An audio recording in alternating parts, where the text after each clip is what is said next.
Sócrates é condenado à morte. Antes da execução, na prisão, ele recebe a visita de Críton, que apresenta um plano de fuga ao filósofo e faz outras propostas, indecorosas ou não. Neste momento, os dois iniciam uma conversa sobre justiça. Esse é o enredo do diálogo Críton, escrito por Platão. Tema do nosso Direito e Literatura de hoje. Participo dessa conversa Pablo Mioso, mestre em Direito e Procurador Federal, e Drayton Gonzaga de Souza, filósofo e professor do Programa de Pós-Graduação em Filosofia da PUC, Rio Grande do Sul. Fique com a gente. Começa agora o Direito e Literatura.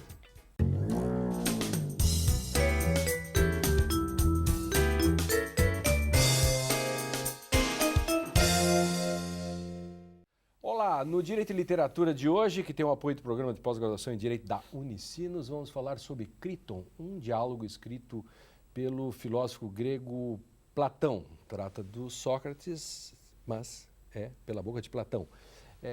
Na obra, Críton tenta convencer Sócrates a fugir da prisão e, ao mesmo tempo, da condenação à morte que estava prestes a ser cumprida. No local, os dois constroem uma conversa e levantam diversas reflexões sobre a justiça, o dever e a vontade do povo.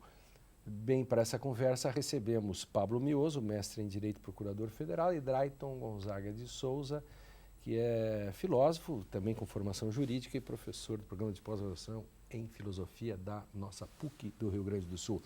E começo por você, Drayton, prazer em revê-lo, e o Pablo é a primeira vez, né? Mas de que trata o Críton? Eu já disse um pouco do que trata, mas enfim. Prazer em te rever, Dênio. Prazer em rever o Pablo. E a primeira pergunta que se poderia fazer, por que tratar de um diálogo de Platão no Direito e Literatura? Isto, boa pergunta.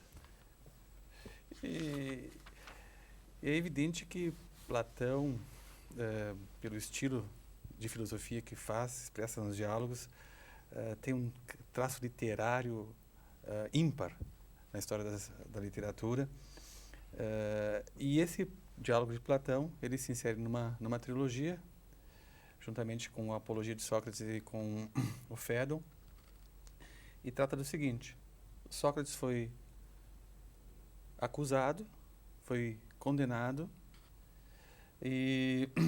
à morte, e espera a sua execução. E enquanto está na prisão, por assim dizer, Críton vai até Sócrates e tenta dissuadi-lo de permanecer na prisão. Isso propõe um plano de fuga com o qual Sócrates não concorda. Críton já tinha providenciado tudo, dinheiro para subornar o carcereiro, só dependia de Sócrates, e ele não aceita a proposta. Bom, aí ele apresenta as razões para não fugir da prisão. Ele tem que obedecer à lei da polis, a qual ele está vinculado. Usando um termo que é muito caro, Lênio, esse sentimento forte de pertença. Isto. Que nós conhecemos, né? Claro. De outro contexto, né? De outro Lênio, contexto, né? Da hermenêutica. Isto. E de alguma forma está presente aqui forte essa ideia de pertença. E essa é uma ideia tipicamente grega também. É inconcebível o ser humano sem a vinculação, pelo menos nesse período, sem a vinculação à polis, como acontecerá posteriormente na modernidade do indivíduo, contraposto ao meio social em que vive. Mas nesse período da polis grega, é impensável o ser humano dissociado dela, né? Pablo, o texto, o Drayton bem abriu, né, falando o que um texto como esse tem a ver com direito e literatura. Primeiro, é um texto literário, também está justificado, e é um texto eminentemente jurídico nesse sentido, pelo menos de um direito mais sofisticado, que vai tratar, por exemplo, de princípios.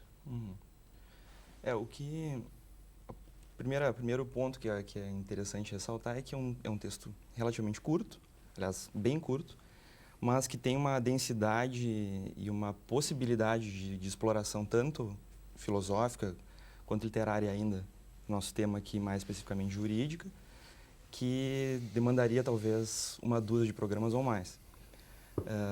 Mas uma questão que me parece interessante trazer à discussão é puxando o gancho que o Drayton levantou, a questão que o Drayton levantou, o sentimento de pertença. E aí o subtítulo do texto é do dever, ou acerca do dever. Para nós hoje, uma questão que é muito importante é esse sentimento, a ausência desse sentimento de pertença ao ordenamento jurídico.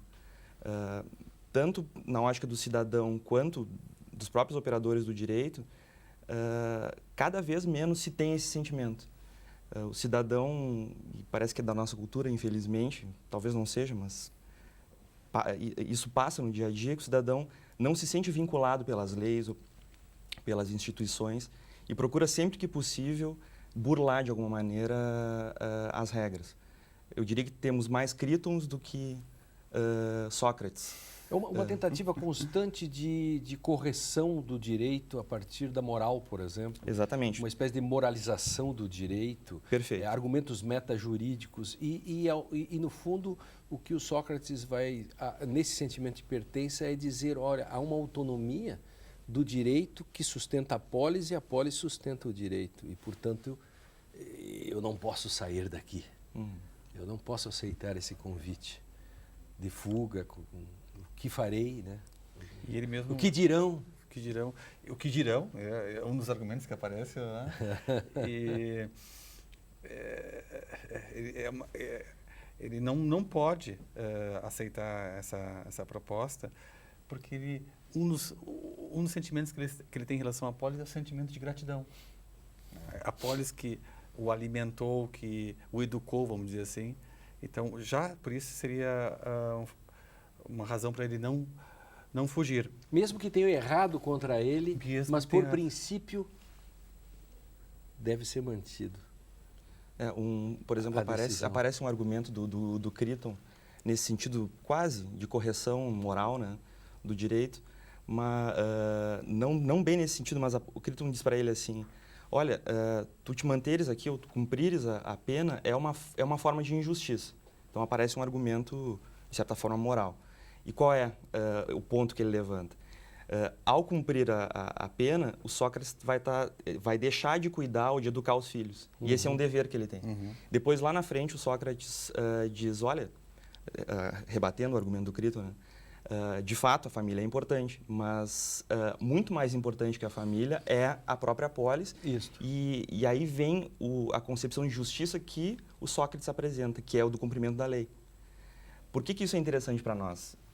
Justamente por aquilo que o professor Lênio vem combatendo há anos, ou falando há anos dos discursos predatórios, né, no direito, aparece uma certa colisão de argumentos de justiça do Sócrates, né, pela boca do Platão, da justiça como cumprimento da lei, e do Criton, um outro referencial, que é a questão da família.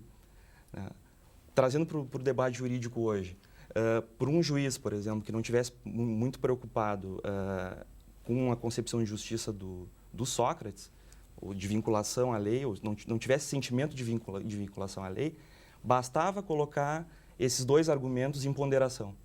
Isso. E daí retirar a resposta que vai depender, na verdade, não do próprio procedimento, mas da concepção prévia, ou da pré-compreensão. Isso. Dessa ideia de justiça. Claro. Né? Então, na verdade, há uma discussão entre concepções de justiça ali. Perfeito. E também o fato ali, antes eu queria mencionar, de Sócrates mencionar que ele poderia ter saído da polis antes. Então, ele... Teve oportunidade. Teve oportunidade. Aliás, o próprio tribunal disse que ele podia sair. Que ele opta por ficar. Ele opta por ficar. Opta por ficar. Então, evidentemente que aqui também aparece um traço da ética socrática, que é essa moral intelectualista. Quando eu vejo o dever, eu não tenho alternativa a não ser agir conforme o dever, o segundo dever, usando uma linguagem kantiana, né, para ser preciso, por dever. Não conforme o dever, não contra o dever, mas por dever. Então, ele não tem alternativa. É como aparece no provérbio latino posteriormente, vejo o melhor e aprovo. E só que no provérbio latino aparece peiora fatio, faço o pior. Aqui não. Na ética socrática, se eu vi, e o ver, a tradição ocidental, está ligado a virtude intelectual, vamos dizer assim, né? A visão, a palavra ideia em grego, o verbo horal, está ligado ao verbo da visão. Horal é ver, então a ideia é uma visão intelectual. Se eu vejo que é a melhor, eu não tenho outra alternativa senão agir daquela forma. No caso aqui, como o Pablo disse, por dever. Por dever. Não tem alternativa. É. Então, moral intelectualista. Se eu vejo que é melhor, eu não vou poder me seduzir por interesses pessoais ou outros motores, outros móveis, como diríamos, em linguagem kantiana, que não o dever. Claro, eu resisto. Há um personagem, há dois... Os Últimos Dias de um Condenado, do Victor Hugo, também é um exemplo do dever, o que é por princípio. Ele é contra a pena de morte. Não importa o delito, ele é contra a pena de morte, por princípio. E no Lins do Rego tem o Capitão Vitorino, que age todo o tempo por princípio. Ele defende o mal, o bom, etc., mas porque ele tem um princípio. E todo o tempo lendo o Crichton, eu vejo como o Dworkin vai dizer, has a duty, né? Que é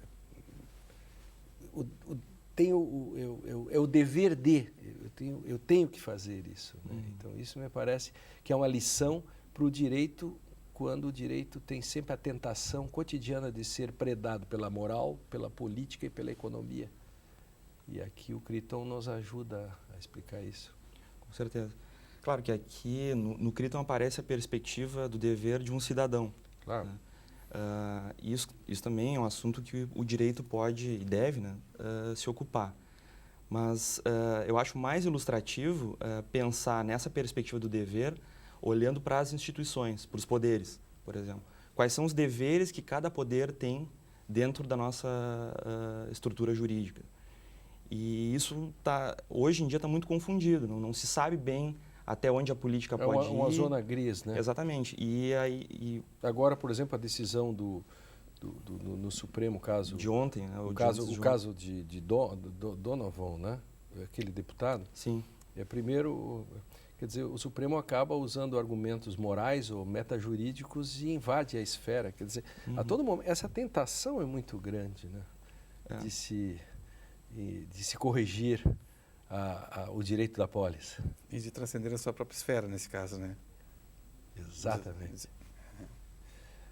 Toda a dificuldade que surge dessa tentativa de correção é que o sujeito que corrige, ao mesmo tempo, ele se coloca fora, de alguma maneira.